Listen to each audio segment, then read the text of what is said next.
बिस्मिल्लाहिर्रहमानिर्रहीम। अस्सलाम वालेकुम दोस्तों, उम्मीद करता हूँ आप खैरियत आफियत से होंगे। दोस्तों, आप देख रहे हैं मेरा चैनल एसजे लीगल हब। दोस्तों, आज हम एक बहुत ही इंपॉर्टेंट टॉपिक डिस्कस करने वाले हैं जो कि कानून शहादत ऑर्डिनेंस 1984 का है, एविडेंस। दोस्तों, एविडेंस एक ऐसा ऑर्गन है जो को किसी भी सिविल लिटिगेशन के लिए इंतहाई इंपॉर्टेंट है, चाहे वो सिविल हो, चाहे वो क्रिमिनल हो, चाहे कोई फेमिनिल लॉज हो।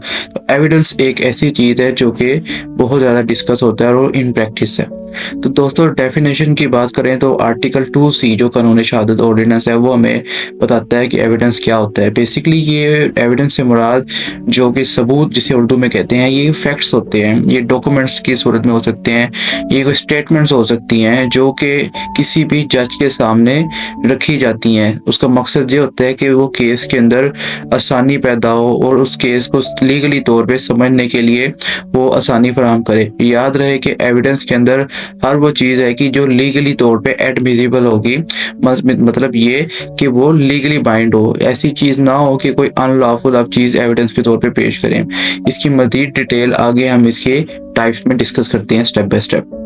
तो दोस्तों, बेसिकली जो एविडेंस की 3 टाइप्स होती हैं majorly: oral evidence, documentary evidence और सर्कमस्टेंशियल एविडेंस।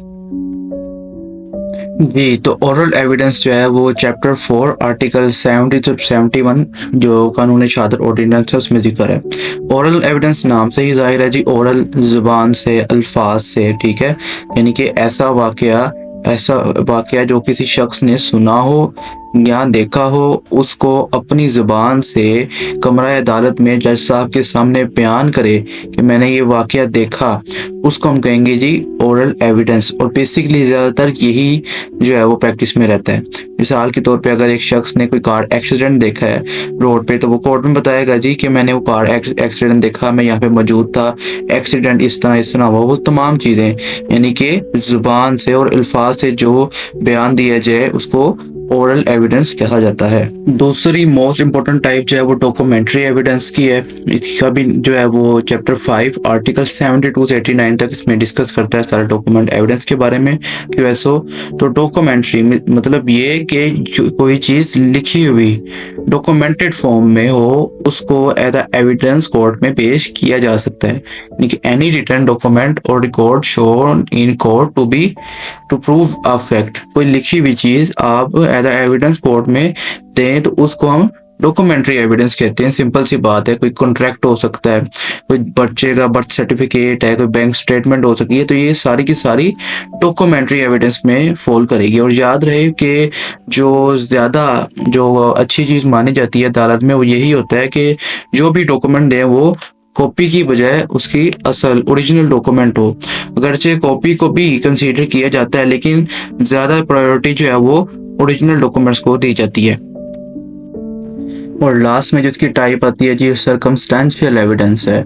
जी, सर्कमस्टेंशियल एविडेंस जो है ये बेसिकली कानून शहादत ऑर्डिनेंस में कोई डायरेक्टली कहीं पे लिखी नहीं हुई, लेकिन ये इन प्रैक्टिस है और इसलिए इसको डिस्कस जो है वो लाजमी किया जाता है।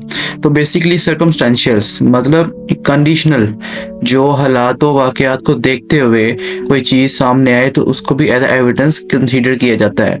यही है सर्कमस्टेंशियल एविडेंस की डेफिनेशन कि evidence that indirectly prove something through clues और सर्कमस्टेंसेस। यानी कि डॉक्यूमेंट्स के जरिए नहीं हो सकती, वो स्टेटमेंट के जरिए नहीं हो सकती, इसके अलावा कोई एक ऐसी चीज जो सबूत के तौर पे पेश की जा सके, उसको हम किस में फॉल करेंगे? Circumstantial evidence. मिसाल के तौर पे फिंगरप्रिंट्स होते हैं, तो ये बेसिकली किस में फॉल करता है? ये सर्कमस्टेंशियल एविडेंस की टाइप में फॉल करते हैं।